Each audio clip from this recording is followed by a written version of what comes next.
Boa noite, pessoal. Meu nome é Samuel e hoje aqui no nosso canal Pode Café vim apresentar um quadro novo que a gente vai começar a postar aqui, que se chama O Cristão é a Cultura, tá bom? A gente vai postar mais alguns episódios explicando um pouco mais sobre como vai funcionar, o que é o cristão se relacionando com a cultura, como fazer isso, qual é a visão de Deus de a gente poder se mover nas culturas que estão ao nosso redor, tá bom? Então mais pra frente a gente vai ter algumas explicações, mas hoje nesse vídeo eu quero falar de uma coisa que, se você é cristão, ou se você no mínimo tem uma rede social, você já ouviu falar, que é sobre essa música, O Evangelho dos Fariseus.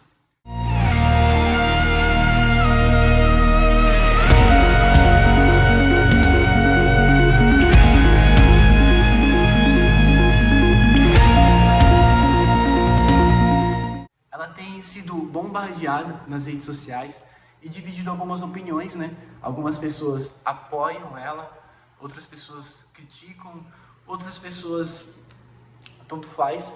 Mas hoje a gente veio trazer o entendimento bíblico para esse acontecimento cultural que vai além do mundo gospel, pois vocês, como sabem, teve casos, né, de jornais que foram pesquisar sobre o que a música fala.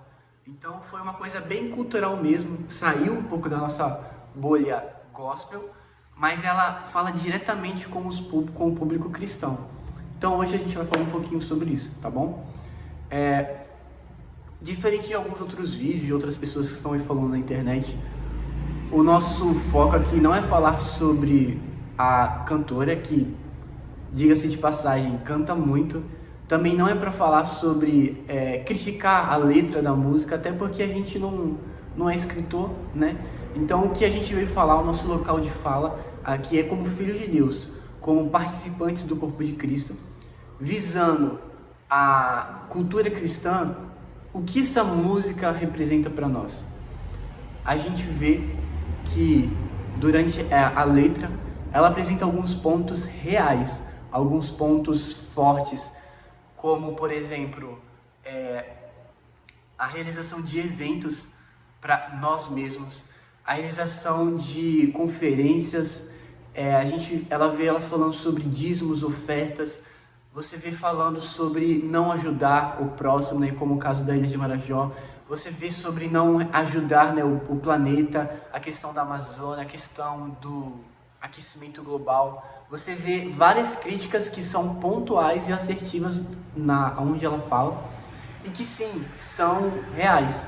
Só que o que eu vim dizer para você é que essa letra, essa música, ela é uma meia-verdade.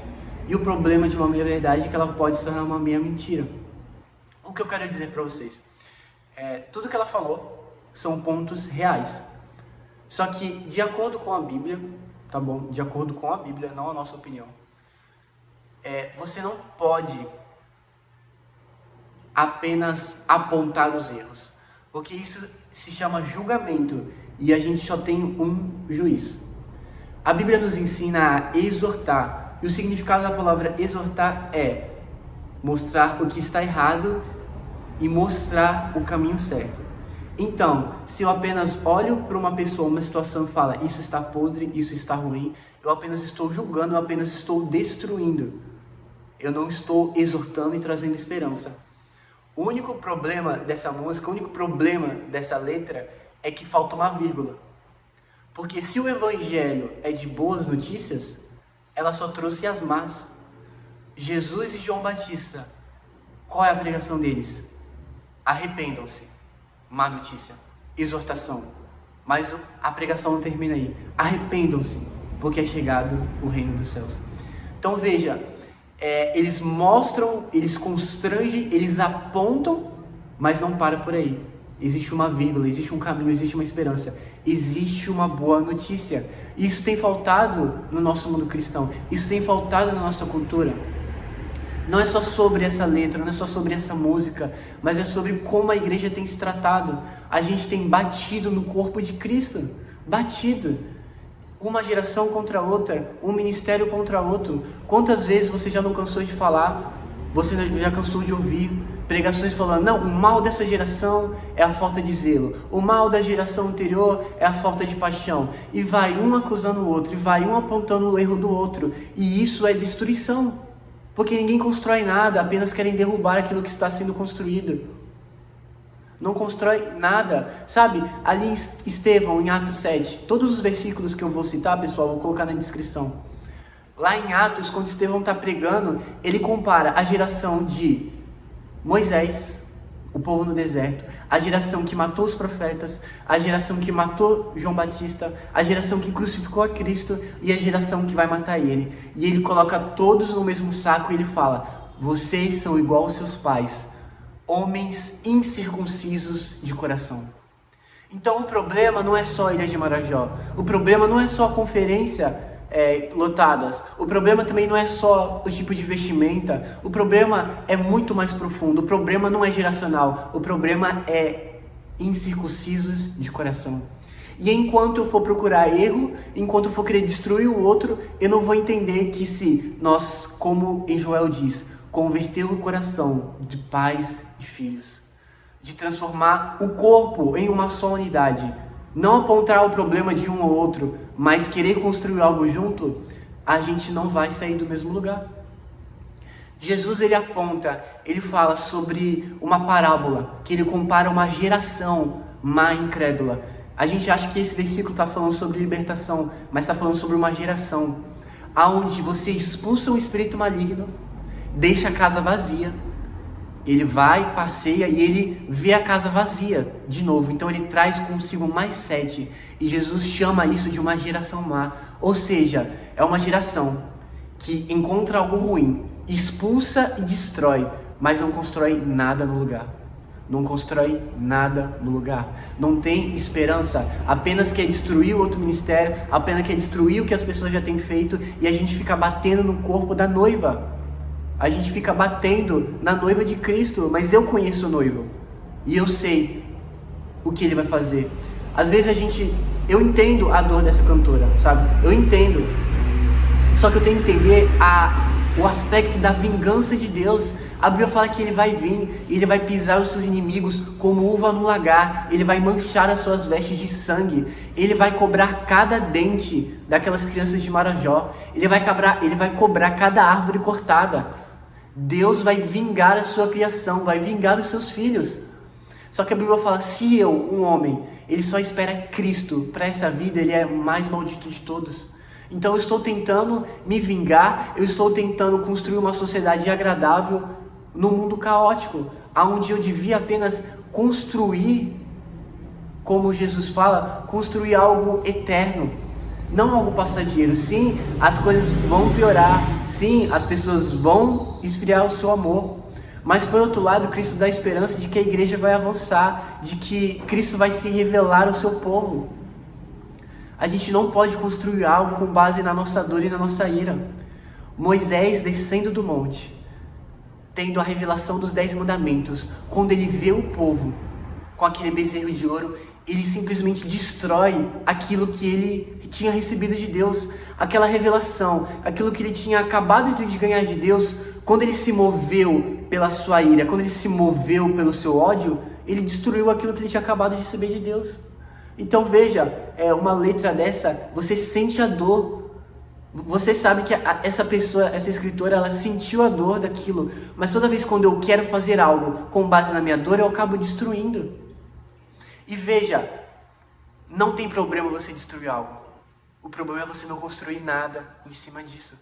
Você vai ver Jesus no templo, quando ele se ira e ele vira aquela mesa. E ele faz aquele escarcéu. Mas sabe qual era a intenção de Cristo? Ele fala, em 3 dias eu destruo esse templo e eu reconstruo. Em nenhum momento a intenção de Jesus não era destruir o templo, mas era reconstruir. E isso é bem diferente.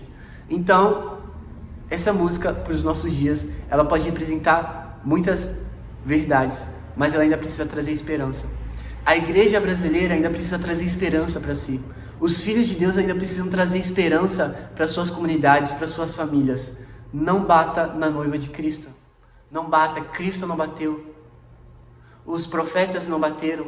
Quando Jeremias é chamado a ser um profeta, Deus fala que chamou ele para derrubar e erguer, derrubar e levantar. Então sim, existe um evangelho de fariseus, Então sim, existe uma omissão no corpo de Cristo, mas sim, existe a esperança. Sim, existe que a criação aguarda a manifestação dos filhos de Deus. E sim, a igreja está trabalhando. Quando eu mostro para a igreja a escassez do mundo e ela começa a se movimentar por isso, ela vai acabar criando coisas terrenas. Você vai ver muito da artimanha da igreja do passado era mostrar fotos ou vídeos de uma carência no continente africano, de alguma escassez. E infelizmente a igreja foi movida pela escassez muito tempo, só que a escassez não é suficiente. A escassez não é o suficiente para se mover. Sabe, eu posso olhar para uma tribo, eu posso olhar para uma nação e falar: meu Deus, aquele povo precisa do evangelho, aquele povo precisa conhecer. E quando eu chegar naquele lugar, as pessoas me humilharem, derrubarem o meu púlpito de pregação, rasgarem a minha Bíblia e eu ir chorando para casa.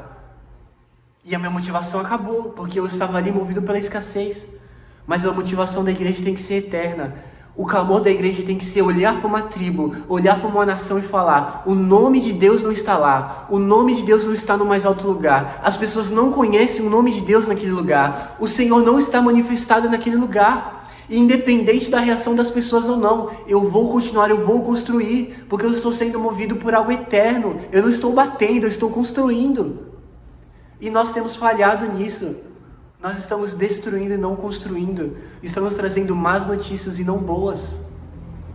Então a música não tem um problema, só que ela é uma meia-verdade. Ela não traz esperança para a igreja. Ela só bate, ela não ensina, ela só julga. E se queremos sair do mesmo lugar que estamos há anos, é hora de parar de ser um problema geracional, um problema acusador. E está na hora de cada um colocar o seu tijolo no lugar e começar a construir uma casa, começar a construir um corpo, começar a construir coisas com esperança. Sim, existe o evangelho de fariseus, mas Jesus em nenhum momento ele quis acusar ou bater com os fariseus. Os fariseus não faziam nada no sábado. E Jesus não começou a brigar com eles. Olha, vocês não estão fazendo isso no sábado. Jesus simplesmente começou a fazer. Então o tempo que eu estou gastando em falar que não estão fazendo é o tempo que eu poderia estar realizando algo para o Senhor. E se eu sou movido pela escassez, então eu quero demonstrar que eu estou acabando com a escassez. Então me desculpa, você que vai para outro continente, você que doa uma cesta básica, você que faz um trabalho voluntário e posta, você já recebeu, como Jesus disse, a sua recompensa dos homens. Porque como Jesus fala, o que minha mão esquerda faz, a minha direita não sabe. Então quando eu sou movido pela escassez, eu quero demonstrar isso. Eu quero provar que eu estou fazendo algo.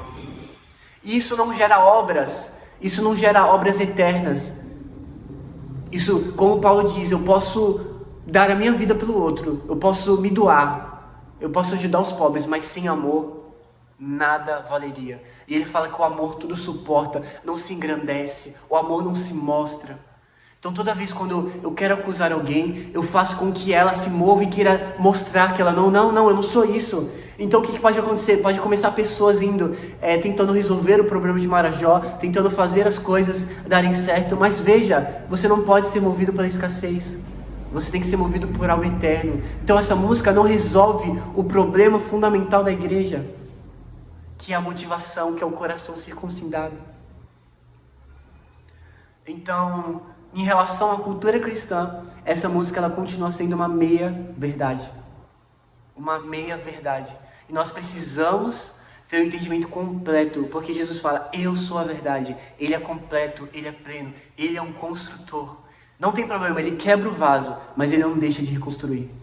Então que na nossa mente, na nossa cultura, no meio dos crentes, no meio gospel onde a gente convive, até no nosso meio social, que a gente venha ter o entendimento que nós não fomos chamados de destruidores. Nós fomos chamados de construtores. Nós estamos construindo algo para Deus. Nós estamos desenvolvendo algo para Ele e com Ele. Então que você possa repensar nas suas motivações, você possa repensar a sua maneira de agir, de falar, de um irmão, de uma igreja, de uma geração. e que possamos parar de ser uma geração má e incrédula que apenas destrói. Nós não queremos destruir aquilo que Deus nos deu, nós queremos construir e gerar coisas. Que você possa meditar sobre esse vídeo, você possa compartilhar também, para que isso possa gerar entendimento, gerar debates, conversas difíceis na mesa. Todos os versículos que eu falei eu vou colocar aqui na descrição, tá bom? Se você tem alguma opinião contrária, algo que você queira acrescentar, coloque nos comentários e a gente vai conversando, tá bom? Agradeço a atenção de vocês, espero que possam ter me entendido de que o corpo de Cristo, ele precisa parar de apanhar e ele precisa começar a se erguer. Em nome de Jesus. Pessoal, boa noite, Deus abençoe. Valeu, até o próximo vídeo.